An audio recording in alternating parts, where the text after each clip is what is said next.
সম্প্রতি বিএনপি সারা দেশে তাদের 237 জন সম্ভাব্য প্রার্থীর তালিকা প্রকাশ করেছেন এবং সেই তালিকায় কেউ উচ্ছ্বসিত, কেউ আন্দোলন করে ঢাকায় একটি নাশকতা তৈরি করছে।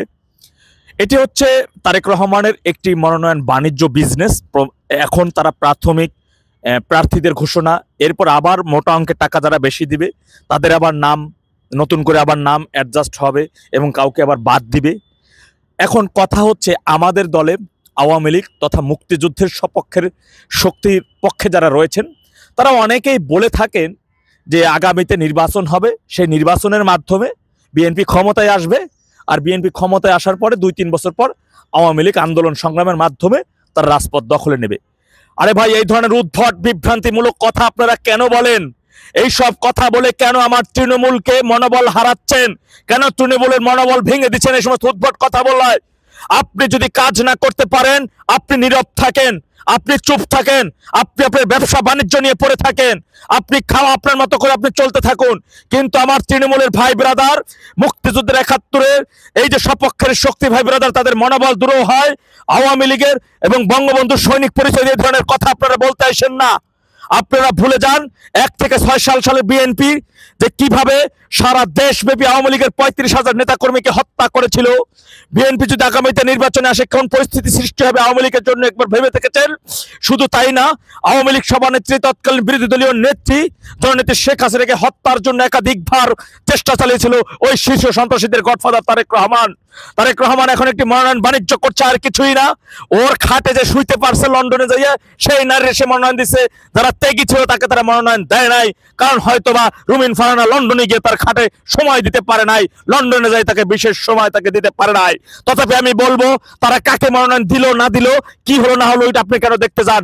যে নির্বাচনে আওয়ামী লীগ অংশগ্রহণ করবে না, যে নির্বাচনে আওয়ামী লীগের অংশগ্রহণে বাধা সৃষ্টি করবে, সেই নির্বাচন বাংলাদেশে হতে দেওয়া হবে না। আমরা নির্বাচন কোনোভাবে নয়াকারের না, নির্বাচন হবেই না, নির্বাচন রুদ্ধ করা হবে। নির্বাচন আওয়ামী লীগ বাংলাদেশের প্রতিষ্ঠাতা, আওয়ামী লীগ বাংলাদেশ সৃষ্টি করেছে, আওয়ামী লীগ বাংলাদেশ জন্ম দিয়েছে। আওয়ামী লীগের রক্ত আন্দোলন সংগ্রামের রক্ত। আওয়ামী লীগ বাংলাদেশের জন্মদাতা। বাংলাদেশের জন্মদাতাকে বাদ দিয়ে বাংলাদেশে নির্বাচন হবে, এটি হাস্যকর। তথাপি আপনাদের কথা একটি কথাই বলবো, এমন কোনো কথা বলবেন না আমার তৃণমূলের ভাইদের আঘাত মানবে, আমার তৃণমূলের ভাইরা মনোবল দুরূহ হবে। বরঞ্চ চেষ্টা করবেন কিভাবে তৃণমূলকে উজ্জীবিত রাখা যায়, তৃণমূলকে আরো সুসংগঠিত করা যায়, পারলে সেই কথাটি বলবেন। মনে রাখবেন, এই বিএনপি জামাত সরকার যখন ক্ষমতা ছিল, আওয়ামী লীগকে নিঃশেষ করে দেওয়ার জন্য এই র‍্যাব বাহিনী ওই তারেক রহমান সৃষ্টি করেছিল, এই বাবর গঙ্গেরা সৃষ্টি করেছিল। নেত্রীকে 21 গ্রেনেড হামলা সহ তার নিজ নির্বাচনী এলাকা কোটালীপাড়াতে 73 কেজি বোমা, হরকাতুল জিহাদের সদস্য এই যে মুফতি হান্নান কার আবিষ্কার? বাংলা ভাই কার আবিষ্কার ছিল? শীর্ষ যত সন্ত্রাসী রয়েছে এগুলো সবই বাংলা, এই যে বিএনপির প্রোডাক্ট, এই মির্জা ফখরুল গঙ্গের প্রোডাক্ট, এই তারেক রহমানের প্রোডাক্ট। তথাপি আমি বলবো, ওরা মনোনয়ন একটি তারেক রহমানের একটি মেটিকুলাস ডিজাইনের অংশ বিশেষ।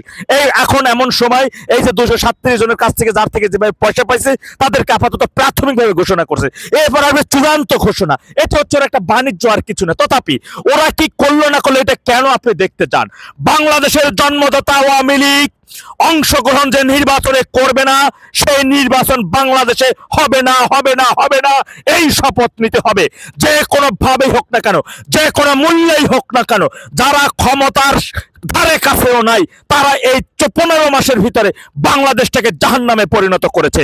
আজকে ওরা ক্ষমতায় আসলে বাংলাদেশের পরিস্থিতি কি হবে, এদেশের জনগণকে সেটা বোঝান, এই দেশের জনগণকে সেই মেসেজটা পৌঁছে দিন। আজকে ওরা মনোনয়ন পায় নাই, কিভাবে যাত্রীবাহী ট্রেনে আগুন ধরিয়ে দিচ্ছে, কিভাবে মানুষকে পুড়িয়ে হত্যা করতেছে। বাংলাদেশের সর্বাধিক বৃহৎ যে শিল্প প্রতিষ্ঠান গাজী টায়ার গ্রুপে আগুন লাগিয়ে 230 জন শ্রমিককে কিভাবে পুড়িয়ে ছাই করে দিয়েছে, সেই কথাগুলো জনগণের কাছে পৌঁছে দিন। বাংলাদেশের প্রতিষ্ঠাতা, বাংলাদেশের পিতা, বাংলাদেশকে তৈরি করার দল বাংলাদেশ আওয়ামী লীগ যে নির্বাচনে আসবে না, সেই নির্বাচন জনগণ মেনে নেবে না, সেই নির্বাচন জনগণ বয়কট করবে। সেই নির্বাচন কিভাবে জনগণকে সাথে নিয়ে ধ্বংস করে দেওয়া যায় সেই কথা বলুন তৃণমূলকে সাথে নিয়ে। আল্লাহ সবাইকে সঠিক বুঝ দান করুন। ওয়াখির জামান আলহামদুলিল্লাহি রাব্বিল আলামিন। আসসালামু আলাইকুম ওয়া রাহমাতুল্লাহ। জয় বাংলা, জয় বঙ্গবন্ধু।